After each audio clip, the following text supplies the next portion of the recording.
Olá, alunos, sejam bem-vindos a mais uma disciplina da Sistematização da Enfermagem. Comigo, enfermeira Simoni. Hoje nós vamos dar continuidade ao prontuário do paciente em relação aos aspectos éticos e legais do prontuário.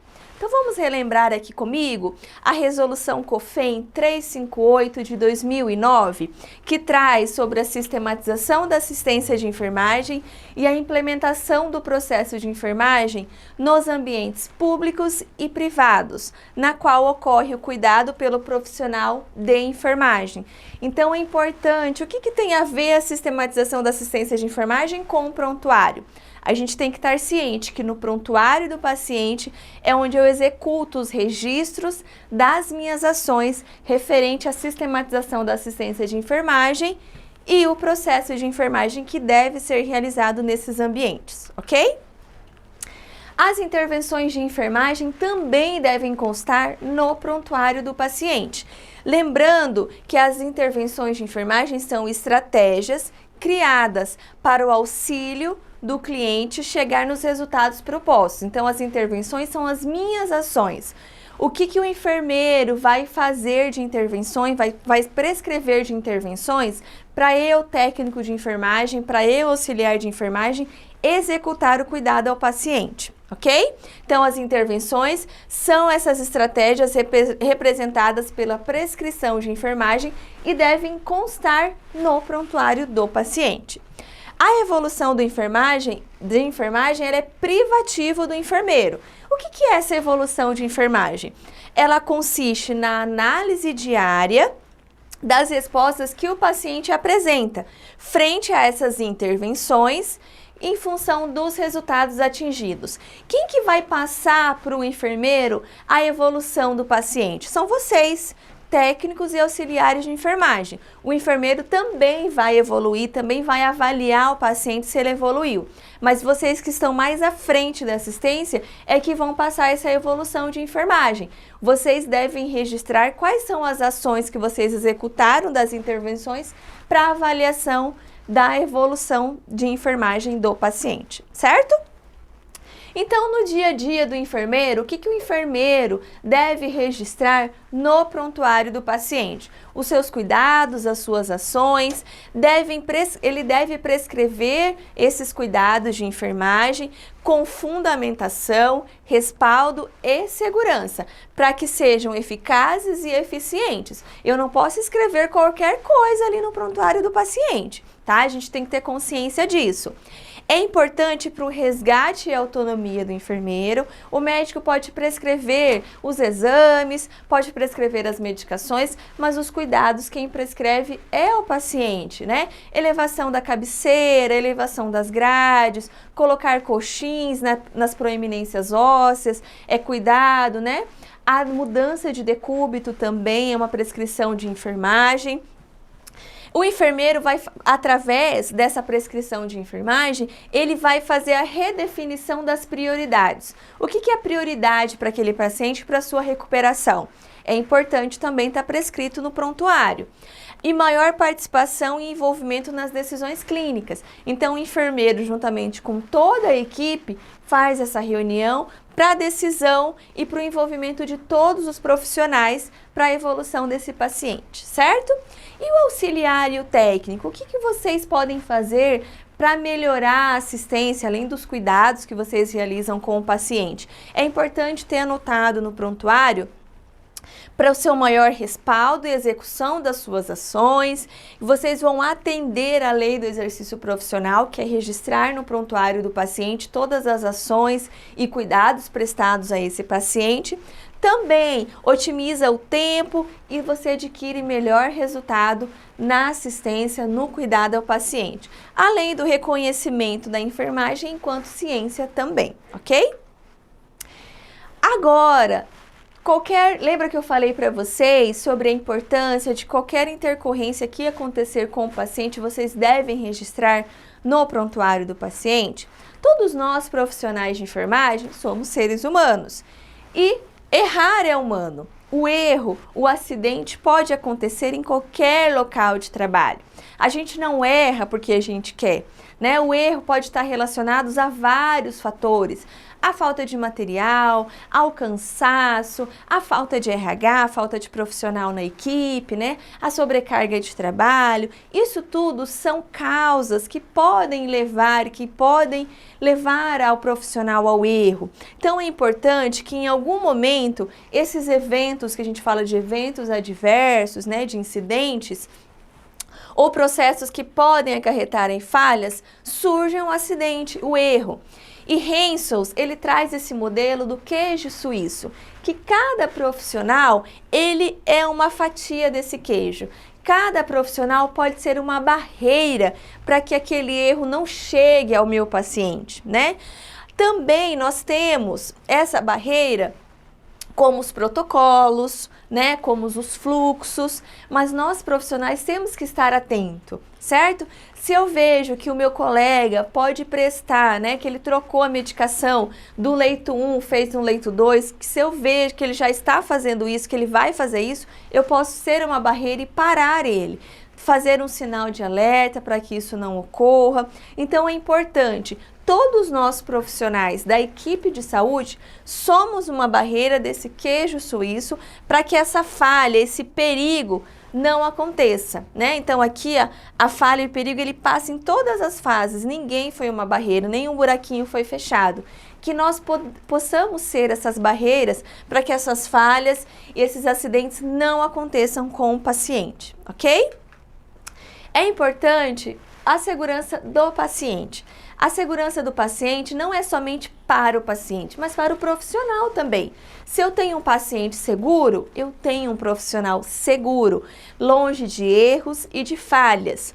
Eu tenho que prestar atenção aos sinais, aquilo que pode levar ao erro, que pode levar ao acidente, aquela falha, né? É importante eu me reciclar, atualizar os meus conhecimentos, as minhas práticas, para que eu possa exercer um bom trabalho, uma boa assistência, certo? E alcançar as minhas metas também. O que é bom para um não pode ser bom para o outro, certo? O que é bom para mim às vezes não é bom para você. O que é bom para você não é bom para o paciente. Então a gente tem que ter empatia, tem que se colocar também no lugar do paciente, promover uma assistência de qualidade no cuidado a esse paciente, tá? Então a gente não deve usar os exemplos, dar aquele jeitinho para tudo, né? A enfermagem, a gente é um pouco de tudo, é um pouco de psicólogo, de cientista, de engenheiro, de professor, né? Mas a gente tem que evitar aquele jeitinho para tudo. Às vezes a gente tenta dar um jeitinho para ajudar o paciente, ajudar o colega, a gente acaba acarretando uma falha, um incidente e um erro também. Então é importante as boas práticas, que essas técnicas sejam identificadas como as melhores para realizar determinada tarefa. Então, que tenhamos boas práticas para a segurança do paciente e do profissional. Assim, a gente tem um paciente seguro, um ambiente seguro também, certo? Para que eu possa ter um ambiente seguro, eu tenho que ter boas práticas, para que eu possa evitar as penalidades.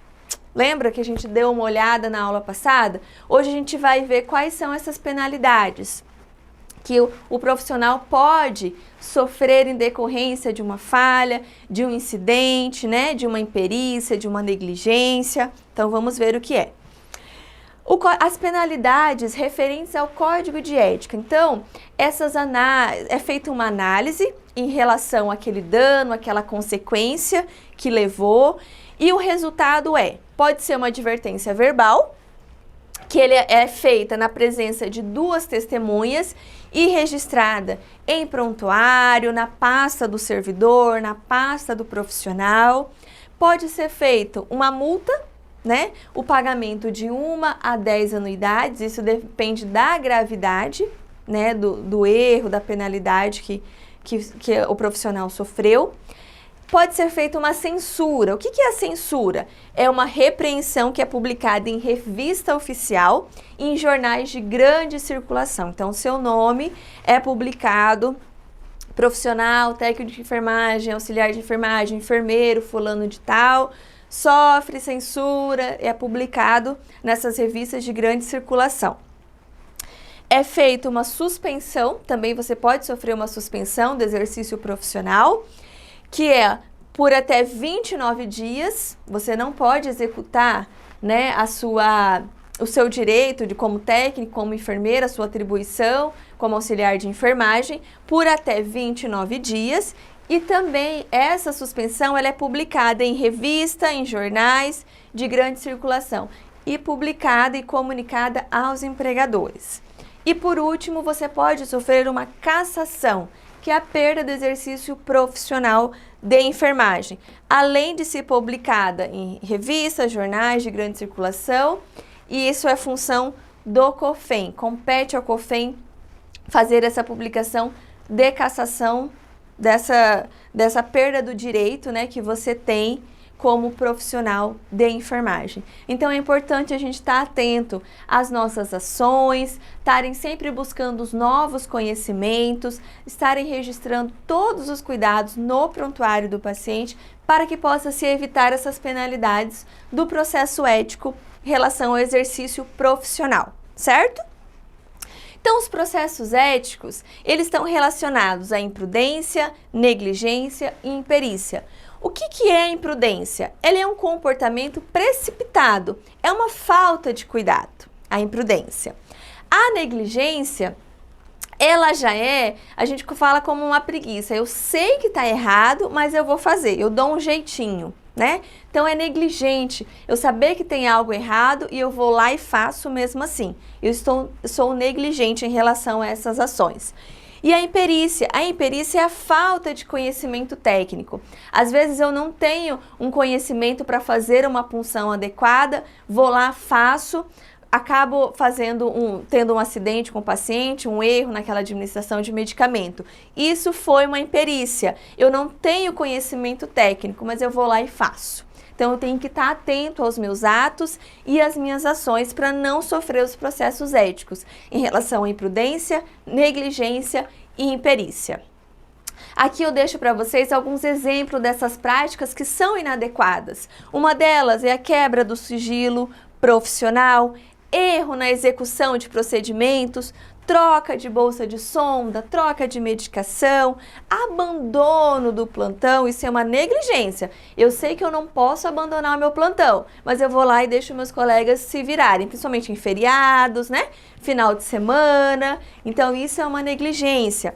Falta de documentação e normatização em relação ao manual, protocolos e regimentos.